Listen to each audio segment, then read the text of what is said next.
We are going to be making today a stuffed pepper. So it's a very versatile recipe. I'm using some ground beef.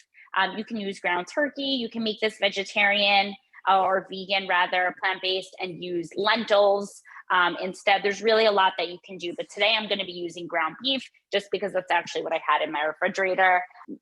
But really, whatever it is that you want, that you like, that your family will eat, that's what you're going to do. But the first thing we're going to do is we want to steam our pepper a little bit. It's going to go in the oven and all kind of cook together, but we definitely want to steam it because there is a lot of fiber. It's a very fibrous vegetable, so we want to get it a little bit soft. So what I did is I put a little bit of water at the bottom of the pan. It doesn't have to fill up, just a tiny bit of water at the bottom.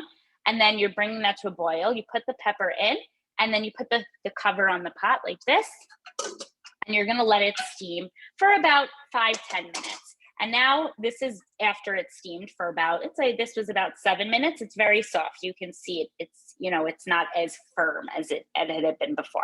So I'm gonna take that pepper out and I'm gonna stick it into our pan. So I'm using this pan just because I wanna make sure that the pepper stays upright. So it's kind of like, it doesn't allow it to fall as easily as it would, let's say on a baking sheet or anything of that sort. So I have my pan here getting hot with some olive oil at the bottom.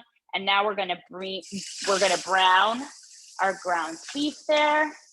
We're gonna just kind of mix that together and let that brown. It doesn't have to be perfectly cooked because it will go into the oven to kind of all get cooked together, but we definitely want it to get, we want it to brown so that it doesn't get all mushy, and make sure, obviously, especially with ground beef, we want to make sure that it's cooked and that we're not eating any of it raw or red because that definitely has the ability to cause foodborne illness. All right, so we're browning our beef. You hear it sizzling really nicely. The pan got a little bit hot, but that's okay. It should brown pretty quickly. It's already almost brown there. Then what we're going to do is we're going to use some frozen peas. You can use fresh peas. The only peas I wouldn't use are canned peas because they're a little bit too mushy. And I think that they just wouldn't hold its structure good enough.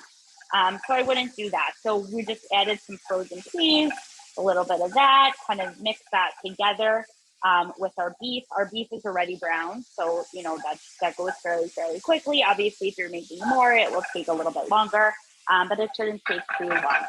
So we're going to let that kind of cook together.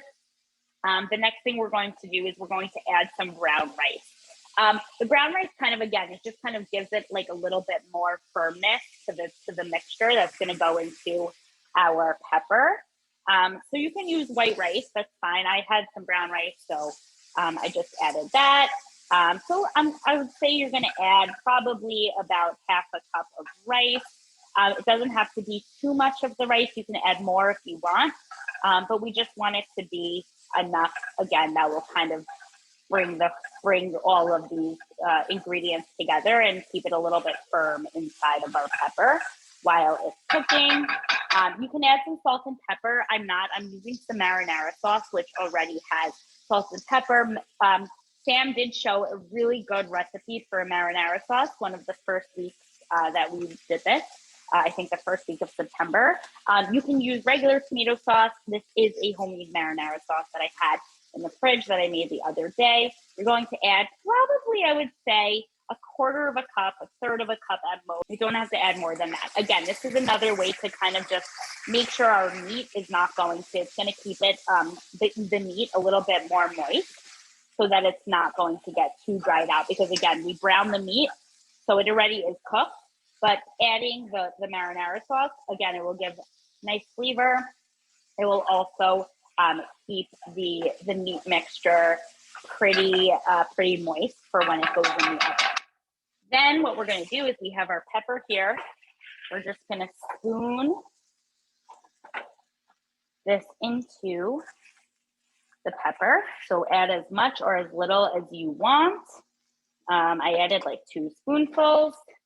This is what it looks like before going into the oven, right? So it's, you can add a little bit more if you want. I just added 2 spoonfuls there.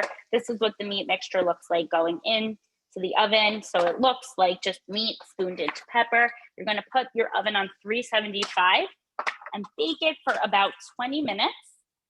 And when it comes out, it's going to look like this. I also put some fresh parsley on top, some dried parsley on top just to give it a little bit more green of a color. But you can see here, it definitely looks more cooked. The meat got a little bit hardened on top. The whole mixture kind of settled really nicely into the pepper. And it's just a really, really easy, delicious meal. Again, full of fiber. And I hope you guys enjoy it. And that's really it.